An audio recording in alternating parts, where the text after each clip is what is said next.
Hi guys! Welcome to my vlog. Wait lang kasi madilim.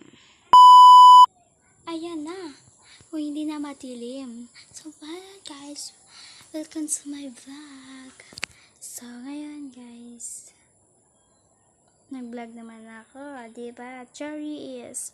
So ngayon guys. Hapon na. So ang hapon na guys. Parang maaga na. So, mahapon na siya guys. So, tingnan natin ang oras kung ano ang oras nito. Ngayon hapon na. Ito guys. Alas 5 na pala guys. So, nakita nyo? Diba? Ang hapon na. Alas 5 pala. I means alas 5 to 4. Guys, nag-vlog ako ngayon. Wala akong ginawa. So, meron akong